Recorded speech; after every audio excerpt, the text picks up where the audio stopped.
los dos elementos que nos faltan son el poder político y el gobierno. El poder político implica que existe una autoridad en un sentido de dominación social. Es decir, que existe una capacidad del Estado para cumplir su fin, ¿sí? El poder político es lo que le permite al Estado llegar a su fin. Este poder político tiene que tener una legitimidad, es decir, que tiene un origen y una fundamentación. Este origen y esta fundamentación está dado ni más ni menos que por la ley, por las leyes. En nuestro caso y en la de la mayoría de los estados, es la Constitución Nacional, esta ley suprema que va a establecer quién va a poder detentar el poder y cómo. Entonces, el poder del Estado puede analizarse en este sentido por la legitimidad de origen o de ejercicio. ¿Qué quiere decir? Será por la legitimidad de origen de la forma de si ha conseguido el poder el Estado a través del derecho, es decir, porque hay una norma que establece un mecanismo que se siguió para que se detente el poder, o si este poder se tiene de hecho, de facto, ¿sí? Quiere decir que no se siguieron las leyes, pero se está ejerciendo el poder. Es decir, quien se autoproclama como el jefe de Estado ejerce el poder y los demás lo obedecen, aunque no haya seguido las reglas, las normas, la Constitución o todo lo relacionado con el Código Electoral. Por otro lado, a estas circunstancias, que pueden ser de origen de facto o que pueden ser de origen de derecho, es decir, legal, que cumplió con todos los requisitos legales, estos dos tipos de legitimidad se puede a su vez ser analizado por la legitimidad de ejercicio, es decir, como cualquiera de estos dos ejercicios del poder se están dando a la hora de llevar adelante el Estado. Es decir, si es legal, porque cumple con las normas que se establecieron para llevar adelante la relación entre el Estado y los ciudadanos y entre el Estado con otros estados u organizaciones, o si es ilegal, es decir, si no respeta el derecho y las leyes para relacionarse con los ciudadanos, con los otros estados o con otras organizaciones. Además, este autor Dauria analiza el crecimiento y la intensidad de este poder político. Quiere decir que va a haber distintos factores que pueden incidir en que se acreciente el poder o que disminuya el poder que puede tener el Estado, ¿sí? Tener un Estado débil o un Estado más fuerte.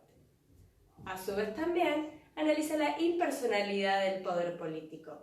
Quiere decir que existe un encuadre jurídico que le da al poder facultades y límites para evitar abusos por parte de quienes van a ejercer el poder político.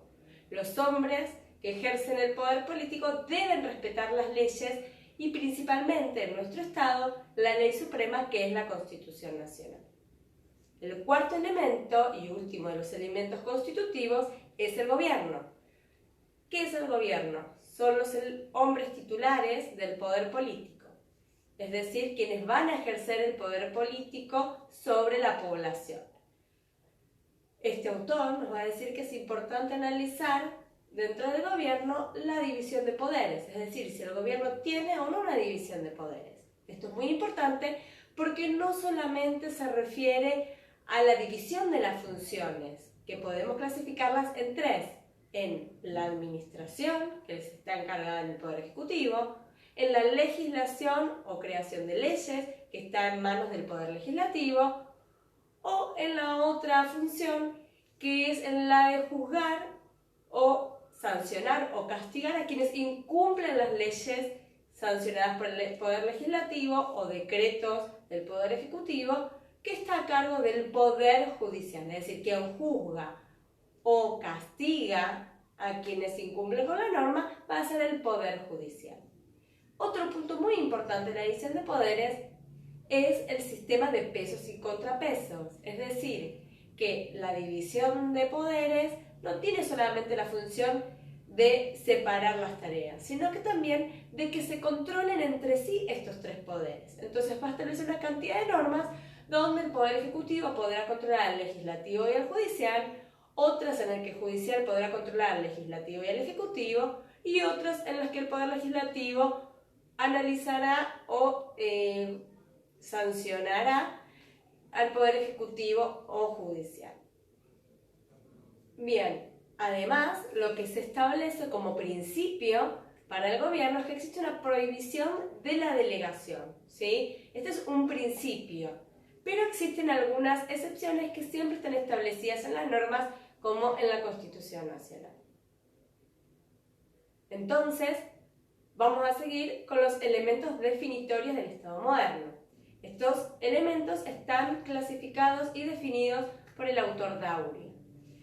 Va a hablar de la profesionalización y permanencia de las Fuerzas Armadas y de las Fuerzas de Seguridad como el primer punto. Es decir, el Estado ha tenido un brazo armado, pero no era permanente y no era oficialmente parte del Estado, sino que muchas veces eran mercenarios que participaban por la causa del Estado a cambio de un botín.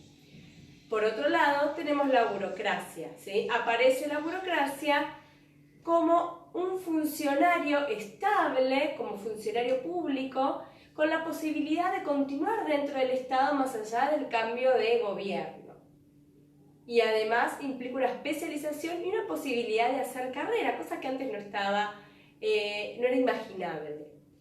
El tercer punto es la unificación del régimen impositivo de impuestos. En el Estado moderno hay un único poder que está autorizado a imponer impuestos y a cobrar esos impuestos. Y ya no va a haber una superposición, el mismo impuesto que se cobraba en un feudo ya no va a poder ser cobrado varias veces sobre el mismo bien o sobre la misma actividad.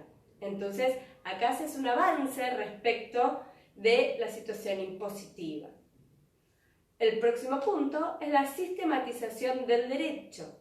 Es decir, que a partir de ahora las leyes van a comenzar a generalizarse y a dar derechos, facultades y obligaciones para todos por igual, tratando de unificarse dentro de todo el territorio, haciendo algunas salvedades cuando estamos frente a un Estado federal.